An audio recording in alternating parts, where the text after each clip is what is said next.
Good evening and welcome to Conway Hall. Just a reminder that this evening our event is being run in two environments. We have it run on Zoom, so you people at home will be able to see it. And we also have a socially distanced crowd in here as well, which is fantastic. We're starting to get people back into Conway Hall.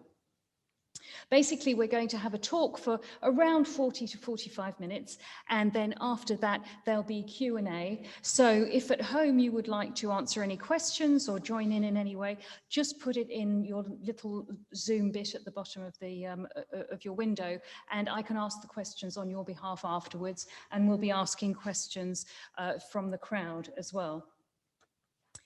This evening, we're very, very happy to have Dr. James Davies. He is Associate Professor of Mental Health and Anthropology at the University of Roehampton. And you may remember from a few years ago, his book, Cracked, Why Psychiatry is Doing More Harm Than Good.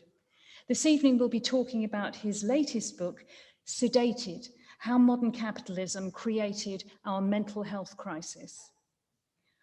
Have we fundamentally mischaracterized the problem of our mental health crisis? Over to you. Thank you. Thank you very much for the introduction. Hello, everyone. It's really nice to see you all. This is the first presentation I've delivered to real people for over a year. So thanks so much for coming. It means a lot, trust me, because they've all been on Zoom. So fantastic. Hopefully this is a symbol of different times to come. Well, I don't have that long, so I'm going to start straight away by jumping into the talk. And I'm going to do that by referring to something that the psychologist, Professor Richard Bentle, said some time ago.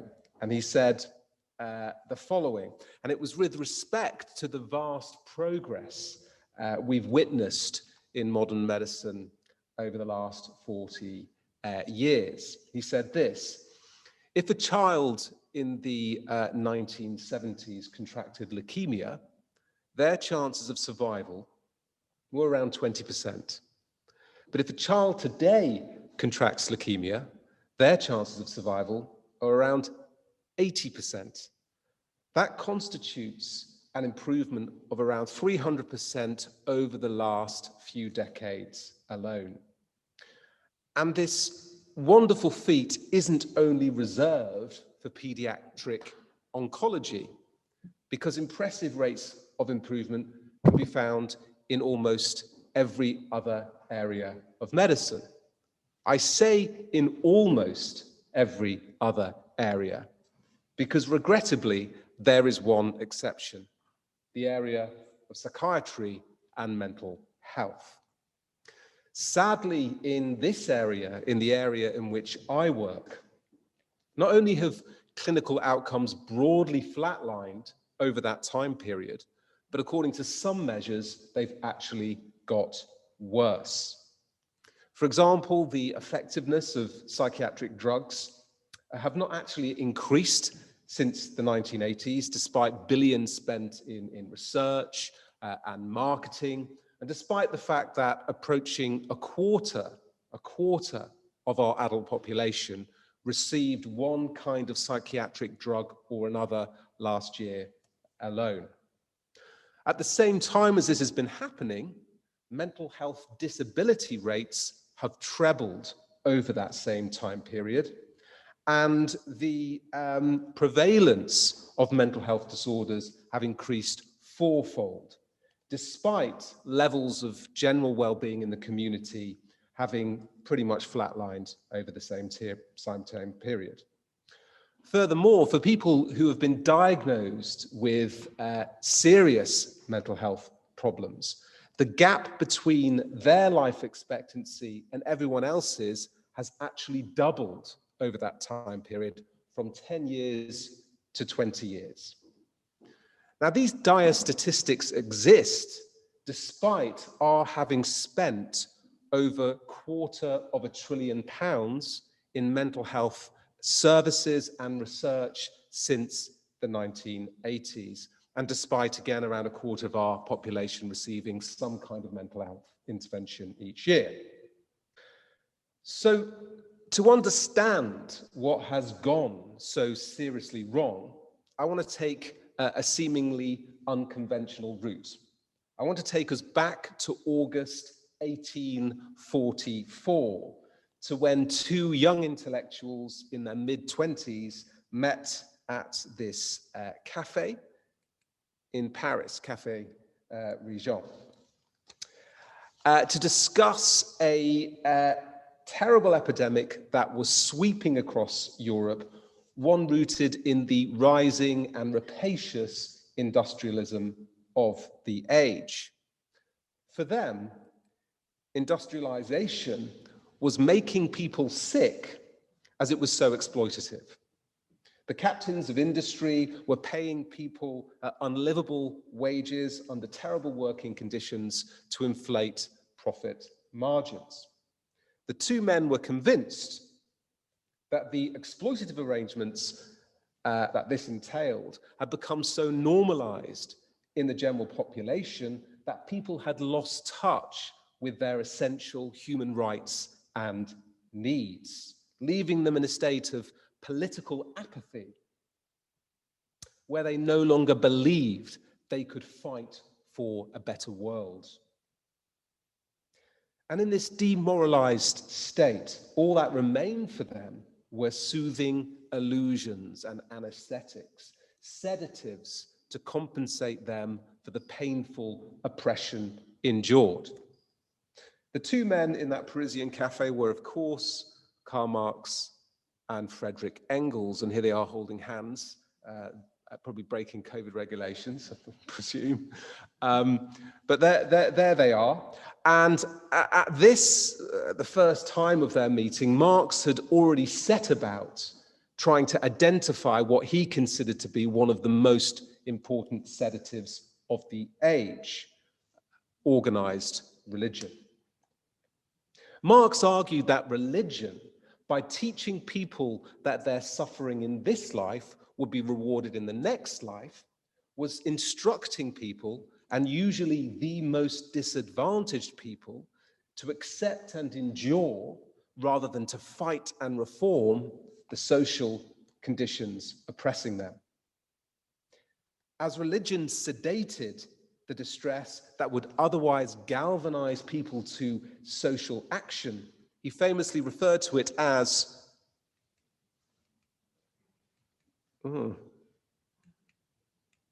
it seems to be no longer working. Anyway, he referred to it as the opium of the people, which is the next slide. I don't know if you, thanks. An ideological sedative, powerful enough to disable the impulse for social reform. While most students of sociology will be familiar with Marx's critique, we cannot forget how radical it was at the time. In fact, what his early writings on religion helped establish was an entirely new and enduring style of analysis in the social sciences, deployed by both left and right-wing thinkers, one that focused on how the main institutions of society, whether we're looking at religion or education or law or the media, always come to adapt to the economic paradigm of the day, in effect coming to serve the economy's will.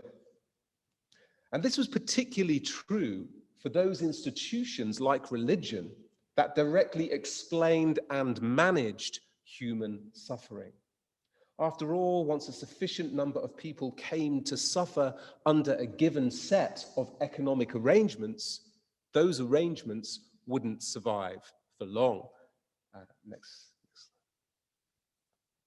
People would either challenge them through the democratic process, through organized opposition, or, when such processes failed, through civil unrest. Consequently, those social institutions that were responsible for managing distress were critically important to the aims of any economy. They had the power to diffuse politically dangerous emotions, by sedating sufferers to the real social drivers of their distress, by distracting them from what should be the true targets of their reform. Now, the reason I've taken this detour into the salons of 18th century Paris is because I believe that the ideas hatched back then can help us go some way in explaining the failure of our mental health sector to improve its outcomes since the 1980s, during the period of what has been called neoliberalism or late capitalism. And just to define what neoliberalism is for a moment, because I'll be using the term a lot, neoliberalism is the word used to describe the style of capitalism that has dominated most Western societies since the 1980s. That style of capitalism that was inaugurated by Thatcher in the UK and Reagan in the United States of America. So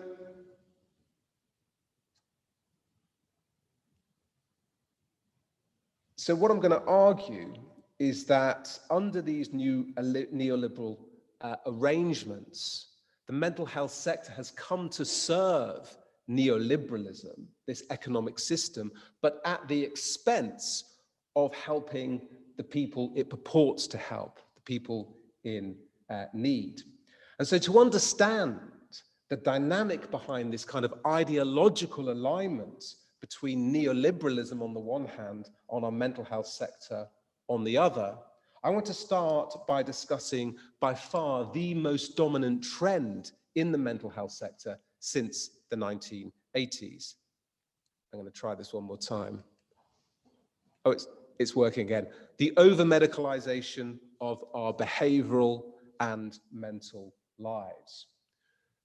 So since the 1980s, under the control of the psychiatric profession, the mental health sector has progressively renamed more and more of our natural and normal, albeit painful human responses to the problems of living as indicating psychiatric disorders or conditions for which psychiatric medication or treatment is necessary. In other words, the mental health sector has progressively medicalized our emotional lives.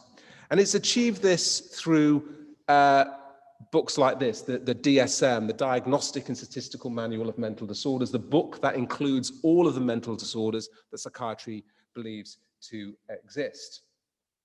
And in the case of the DSM, it's helped medicalize problems by doing two things. Firstly, increasing the number of disorders. So in the 1970s, there were around 106, whereas today there are around 360. But in addition to expanding the number of disorders believed to exist, the book has also lowered the threshold for what constitutes having one of these disorders. Yeah, in effect, enabling more and more of us to be diagnosed as potentially mentally ill. So by expanding the definition of mental illness to encompass more and more domains of human experience, the sector has not only reconfigured how we respond to distress in our healthcare settings, but how we respond to distress in the wider social world, whether we're looking at behavioral difficulties at school, underperformance at work, grief at significant loss, the effects of unemployment, discrimination, abuse, trauma, poverty, social exclusion, etc., and so forth. These are just some of the manifold human painful experiences now liable to psychiatric framing and psychotropic intervention. Such over-medicalization has, of course, been underwritten and promoted by the very industry set to benefit most from it, the pharmaceutical industry, which has colluded with DSM's expansion at every turn. It's almost common knowledge now in the mental health sector that most psychiatrists who wrote the DSM had financial ties to the pharmaceutical industry, including its three previous chairs. And this is an interesting study by Lisa Cosgrove, who went into the financial ties, conflicts of interest in the committees that wrote DSM. And by the way, on the committees that came up with the diagnoses for which drugs are the first line of treatment, all members of those committees had ties to big pharma. So the industry itself has promoted over-medicalisation of everyday life, but it's also done so in clandestine ways. And as one of the most important figures, or probably the most important figure in the whole history of DSM, said, the pharmaceuticals were delighted with DSM, presumably because it created a vast and highly lucrative market for their products. And I'd just like to give you a couple of examples now of the way in which pharma, in a clandestine way, promoted DSM. So the first example comes from my being in New York City in 2014. So one evening I'm preparing for a lecture I'm going to deliver the following day at Columbia University on the construction of DSM, and I'm searching for some sales figures on DSM, and I was astonished to find that DSM at that point, and this was 6 months after it was published, was the #1 best-selling book in America. That's the book, the #1 best-selling book. Okay, now let me just give you a sense of scale here. Harry Potter was at #6, and 50 Shades of Grey was at #9. Okay, and another important fact here, this book isn't cheap. It was selling on Amazon for $88 per paperback version. Okay, so who on earth was buying this book? Okay, that's the question. A couple of days later, I'm interviewing a professor of psychology at NYU, and I put the question to her because I'm perplexed. And she said, "Oh, James, you don't know." And I asked her what I didn't know.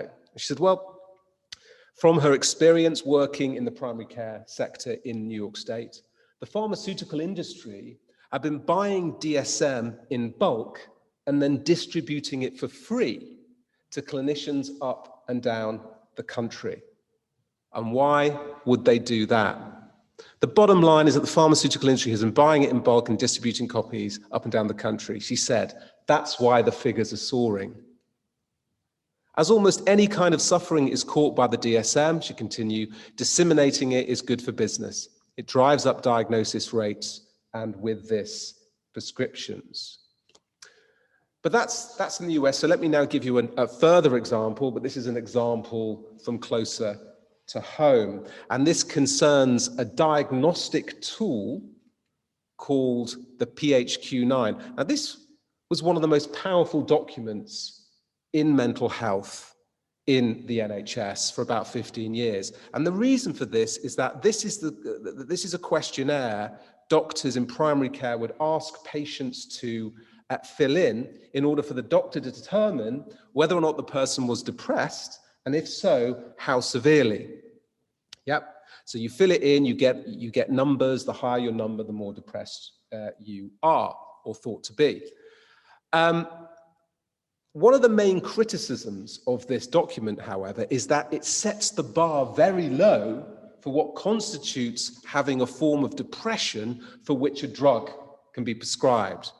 Now, what the tens of millions of people in the UK who filled in these questionnaires and got prescriptions as a consequence, and by the way, 90% of people who fill in one of these questionnaires get prescribed an antidepressant.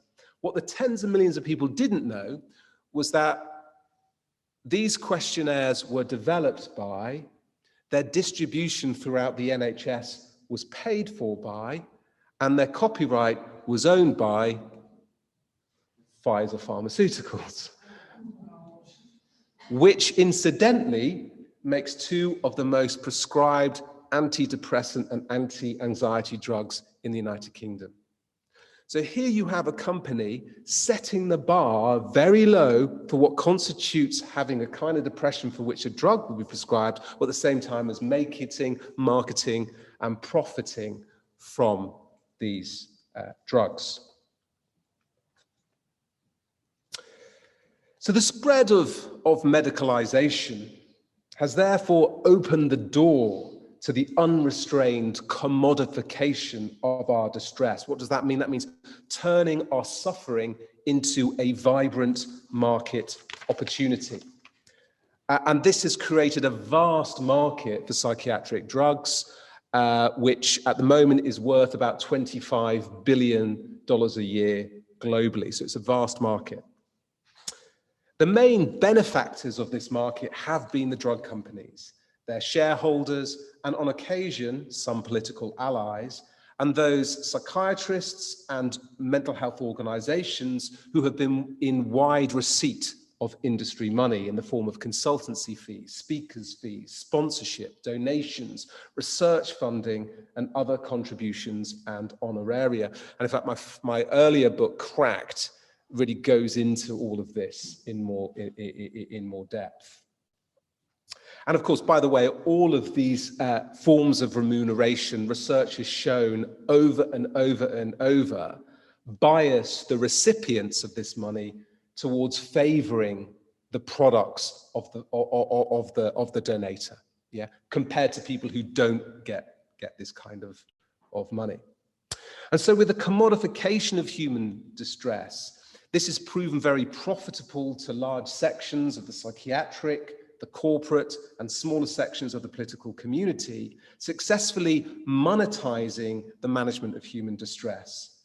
But the consumers themselves, from whom all the profit is derived, may well have cause for complaint, given the poor efficacy of most psychiatric drugs when compared to placebo, the lack of declared conflicts of interest between the pharma companies and many mental health professionals, the corruption of the evidence base for psychiatric drugs, because by the way, 90% of all clinical trials into psychiatric drugs are commissioned, conducted, or funded by the pharmaceutical industry.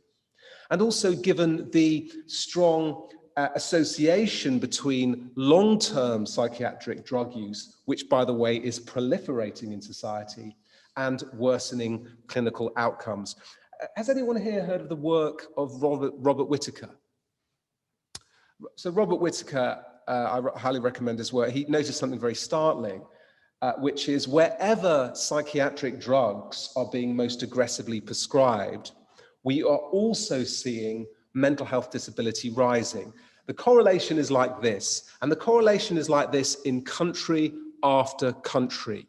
In Australia, the US, the UK, in Iceland, in Sweden, in New Zealand, and this is a correlation, so maybe there's other causal factors at play. But when you look at the effects of taking psychiatric drugs long-term, and the fact that if you take them long-term, you're less likely to recover and be back in work when compared to somebody who started out with the same problem, but came off the drug sooner. So if you put that together, the correlation between rising psychiatric drug use and rising disability may be something to do with the fact that the drugs themselves are driving the disability epidemic. It's a very interesting thesis and worth considering. Okay, but of course the widespread medicalization of distress has slotted with many other aims of late capitalism other than just making money. For instance, in the same year that Ronald Reagan became US president in 1980, and Margaret Thatcher became UK Prime Minister a year before, psychiatry, for the first time in its history, began reclassifying underperformance at work, or what it called occupational dysfunction, as a key symptom of mental disorder. So if you experienced fractious working relationships, if you lacked workplace motivation, or if you simply worked at a level deemed below expected, you would score higher on its mental illness assessment scale, which was called the GAF, making you more liable for psychiatric drugs, diagnosis, and treatment. So psychiatry's new project of medicalizing work underperformance aligned perfectly with a core pillar of Reaganite and Thatcherite social policy, which was to increase what's called labor productivity. And for those of you who don't know the term, what does labor productivity refer to? It refers to the output of each worker per hour of their labor. And in the 70s, it was relatively low, and one of their core objectives was to improve it, which they in fact did. So while neoliberal governments were aspiring to improve worker productivity through new kinds of social policy, the mental health community was promising to do so by altering the very dynamics of self, routing out the kind of low moods and low motivation that was deemed responsible partly for low labor productivity, the kind of low motivation that threatened the economic order. So what you get is this kind of pathologization of any emotionally unproductive state.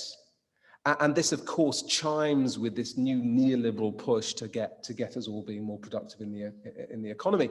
And of course, the drug companies also join in, and they realize the power of this argument. And they, for example, this is Eli Lilly, the drug company Eli Lilly that makes Prozac. And these are reports in the 1990s it's producing that argue depression is affecting the economy and our drugs cure depression. Therefore, you should be taking our drugs, right? Because it's good for the economy. And so this idea begins to emerge that actually mental health interventions could be an excellent means by which we improve economic productivity. And this idea actually remains today, okay? It's still part of the mental health system today. And I'll just give you another example here. So have you heard of IAPT, improved access to psychological therapists? This is the national therapy program we have in the UK. And by the way, IAPT was funded by the New Labour, initially funded because the argument made for IAPT wasn't we need therapy because people need therapy, because they need help, they want to recover and get better. The argument was this service could get people off disability, and this service will save the economy lots and lots of money in terms of lost tax revenue, the costs of that absenteeism, the costs incurred as a consequence of paying disability payments. And if we implement this program, we'll make the economy money. And it was on the basis of that argument that IAP was eventually approved by the UK government and still goes today. One of the reasons why I argue in the book, it fails. This is a failed system, by the way. The outcomes of IAPT are very, very poor, to the extent that you're probably better off not going to IAPT at all if you're in emotional need. And there's a whole chapter dedicated to that in the book. Sorry, this is all very bleak, isn't it? I wish I could bring better news, but I'm sorry, it's not going to happen tonight. So in other words, the idea that drugs and mental health interventions can serve productivity becomes really popular in the 1980s and begins to shape economic mental health policy from that point onwards. But another key area where medicalisation has chimed with the economic interests of late capitalism is here, the idea of individualism, the idea that the individual is the kind of sovereign architect of his or her own identity, that the person you are has little to do with the circumstances in which you were raised, just as the good life is mostly achieved through heroic feats of individual effort rather than through collective action and support. So, yeah. That's all right. You come back at me at the end. Yeah. So where was I? I was so this idea of individualism. The idea here is that from this standpoint, success is seen as a outcome of having exceptional individual qualities rather than having exceptional social privileges and advantages, while failure is seen as rooted in kind of personal deficits rather than in lack of opportunity, equality, or social support. So the pivot from the 1980s onwards towards locating failure in the self rather than in the system not only helped justify many welfare, labor, and social protections, cutting those, but also nurtured deep political quietism in the populace when it came to how we understood and managed failure and emotional distress. So from the 1980s onwards in the mental health sector, no longer is suffering seen as the kind of organism's protest against difficult social conditions that are holding us back, which, by the way, was a kind of popular idea in the 1960s and 70s. So no longer than seeing it as a signal or as a call to change, it now starts to be seen as a kind of dysfunction of the self that needs to be targeted and remedied.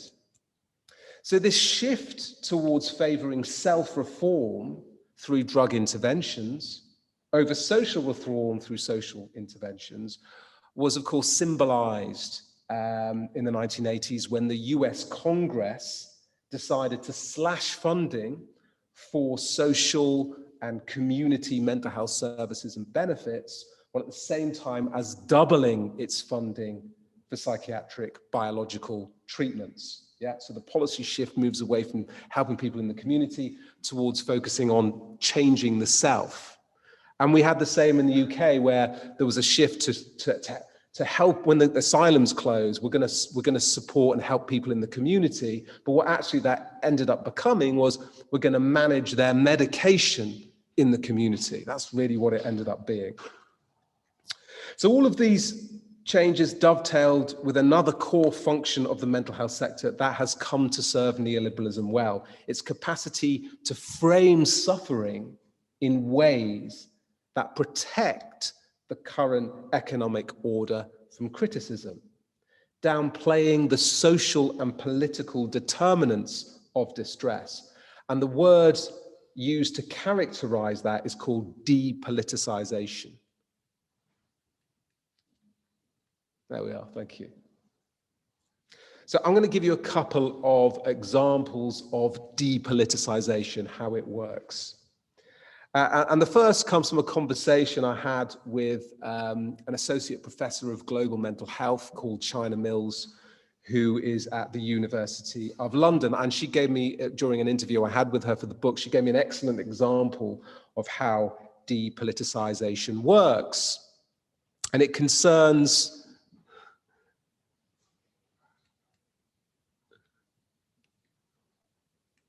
we'll get there. Yeah. Okay. It concerns a terrible epidemic of farmer suicides that blighted central India from the mid-90s right the way through to about 2010, and how this epidemic of suicide was caused by bad social policy.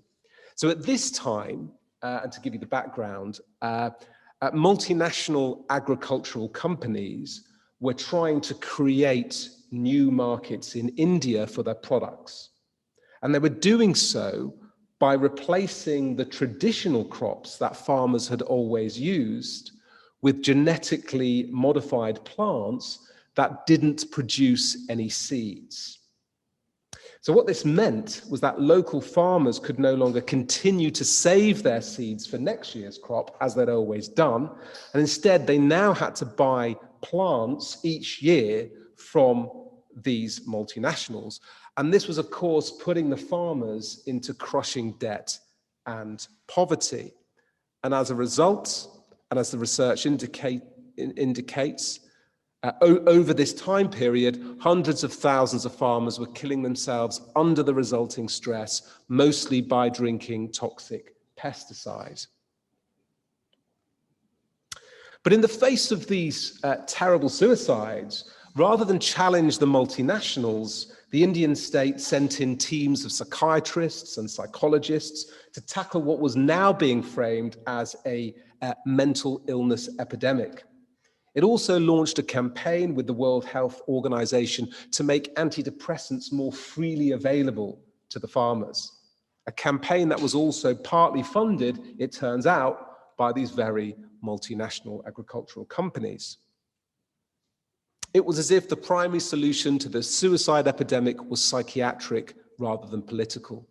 Nowhere was suicide seen as a desperate response to a situation made unbearable by the multinationals.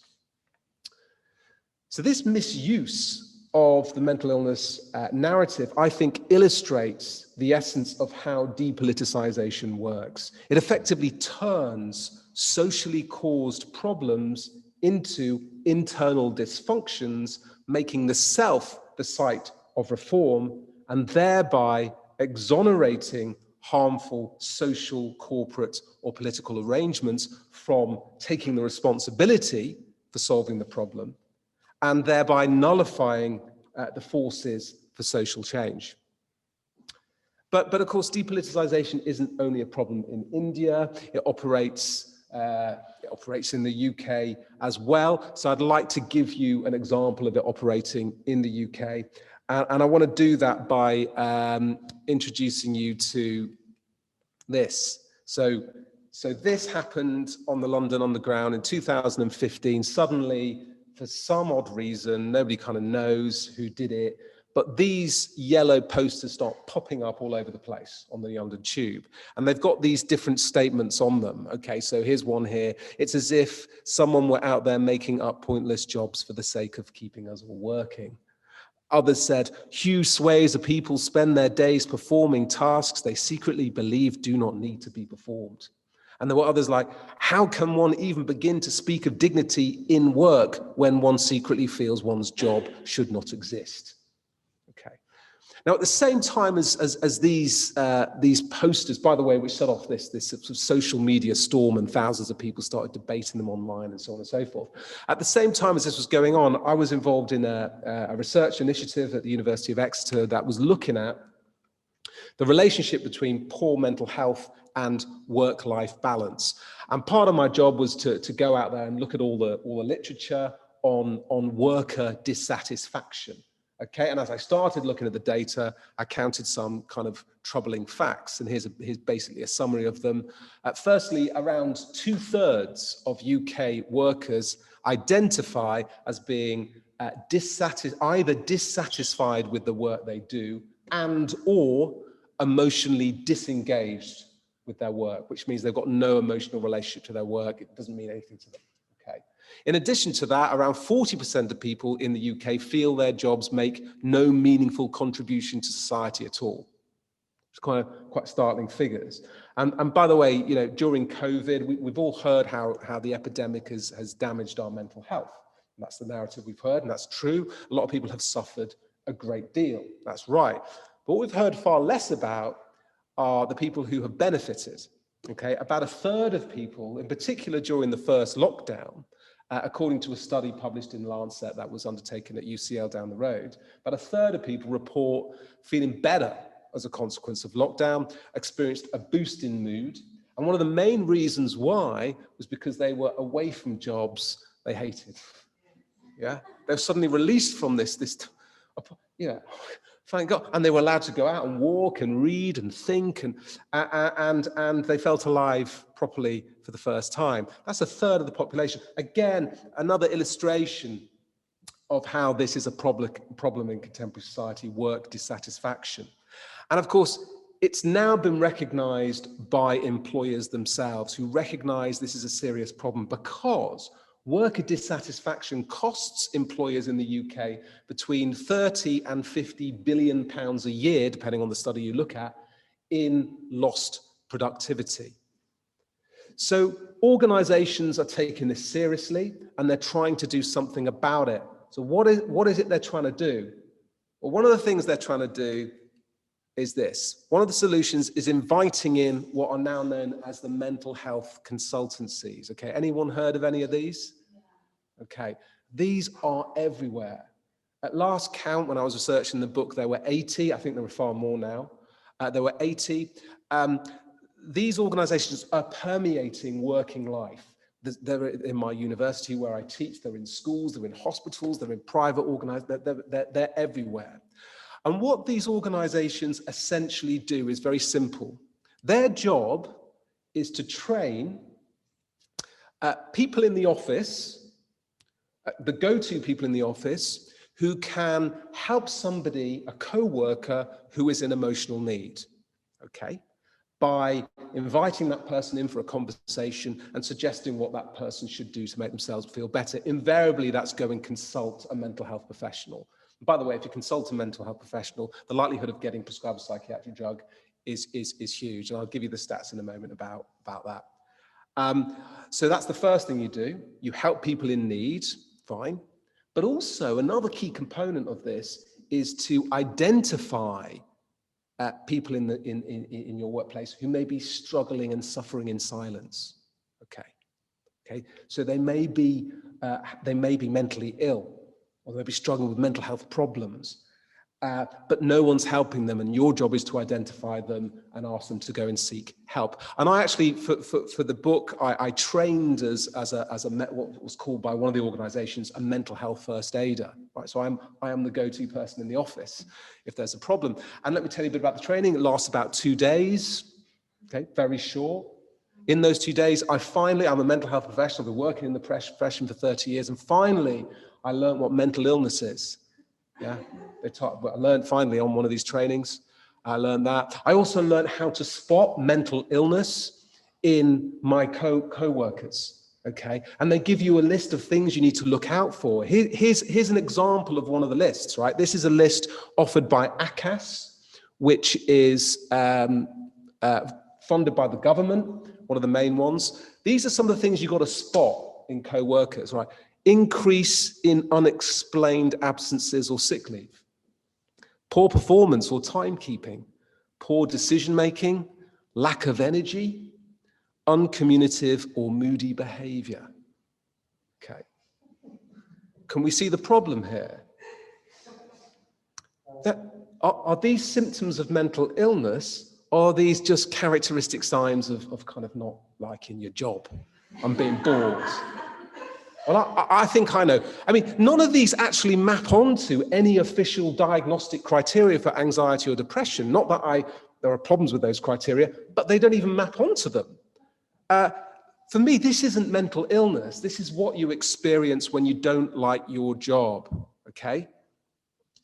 So in other words, what we're seeing the consultancies do is going in and medicalizing workplace distress.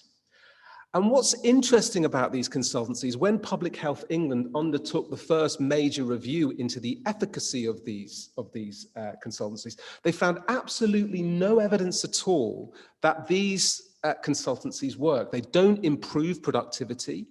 They don't improve staff well-being. So there's no evidence for it, yet companies are still spending money on these consultancies, and it's quite expensive.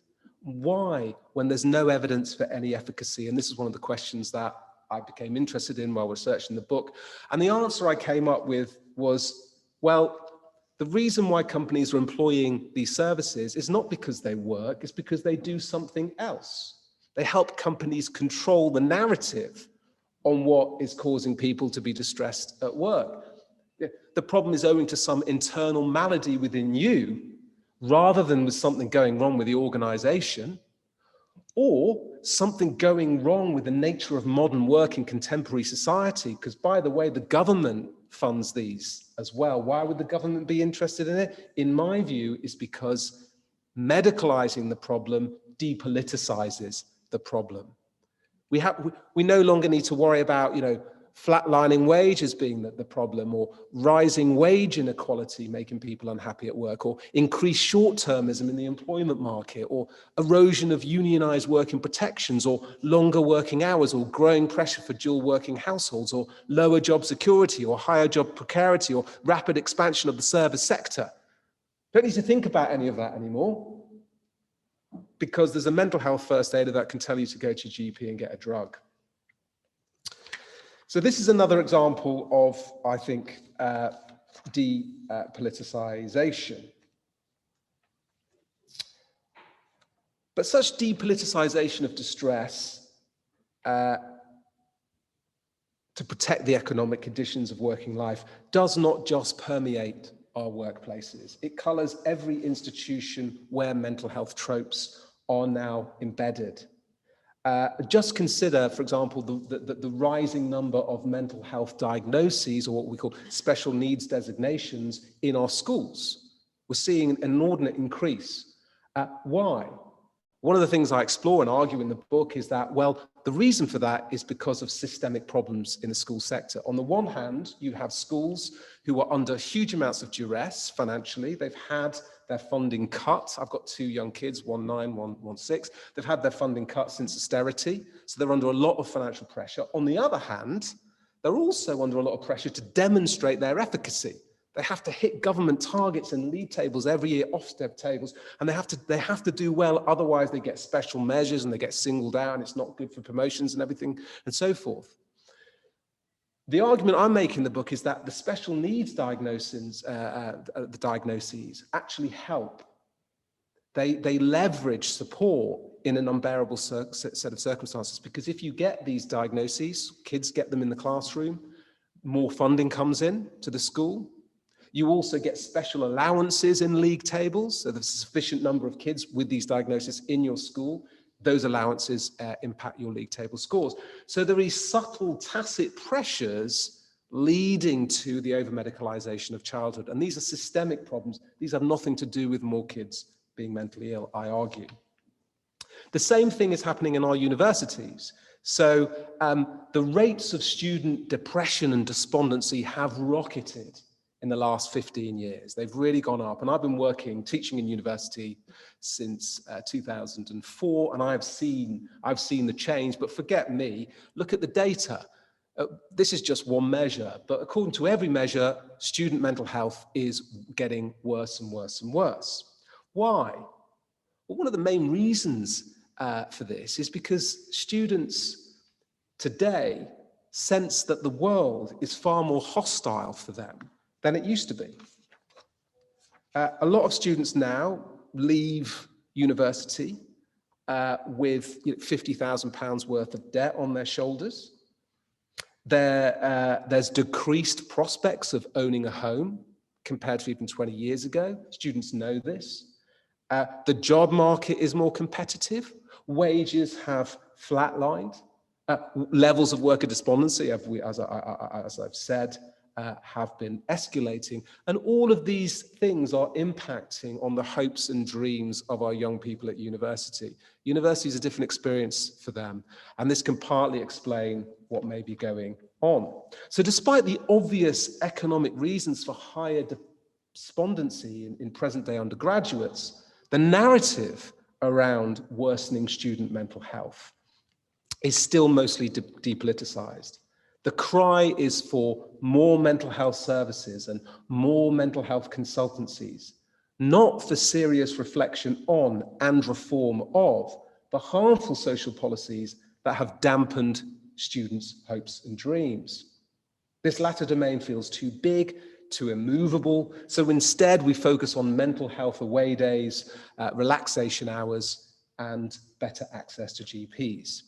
So in other words, what should be national conversations about where social policy has corrosive emotional effects in our public sector, in our schools, in our workplaces, in our universities, in our wider economy, instead becomes a conversation about the growing epidemic of mental illness in all of these domains of modern life. A conversation often draped in sanctimonious and conspicuously pious calls for more mental health provision, less mental health stigma, more mental health conversations, that is, in ever louder calls for more of the failing same. What's the time now? I think you're kind of there. Okay, I'm going to conclude. I'm going to conclude. I'll take 3 more minutes. Okay. So, no, two minutes. Okay, 2 minutes. Okay, so to conclude, the alignment between the mental health sector and neoliberalism was never purposefully plotted behind the scenes. The actual truth, in my view, is far less enticing. Our mental health system has, like most other major social institutions, simply come to embrace those ideas and practices that have best secured its own perpetuation. It has become what it is and has continued to thrive and expand despite its poor outcomes by following the path of least resistance, by moving with rather than defying the dominant neoliberal tide. As Michel Foucault once put it, political power embraces the ideas and practices that best serve its own aims and interests, ideas and practices that come to shape reality on the ground. So the interventions and ideas that get funded and implemented are the ones that ignite the ideological passions of those with the power to make the call. The great fault in our services, then, lies just as much with those who funded bad ideas as with those who've initially contrived them and then marketed them in politically enticing ways. Unfortunately, the outcome of this mutually beneficial alliance has been ongoing poor outcomes, growing harms and public disillusionment, as well as the almost endless string of costly service failures we witness everywhere today. So just as religion served industrial capitalism in the late 1800s, our mental health sector today now performs a similar function in late capitalism. The mental health interventions that have been preferred since the 1980s are ones that have medicalized, pathologized, depoliticized, commodified, individualized our emotional distress, robbing our suffering of its capacity to illuminate social ills, galvanize social action, and facilitate lasting and meaningful personal and social change. So from this standpoint, I believe it is now correct to view our mental health sector as the new opium of the people. A sector that sedates us both literally and ideologically. A sector whose structural roots need to be more fully apprehended if we are ever to have meaningful reform, or we're going to give meaningful reform a meaningful chance. So thank you. Thank you for listening. Thank you very much.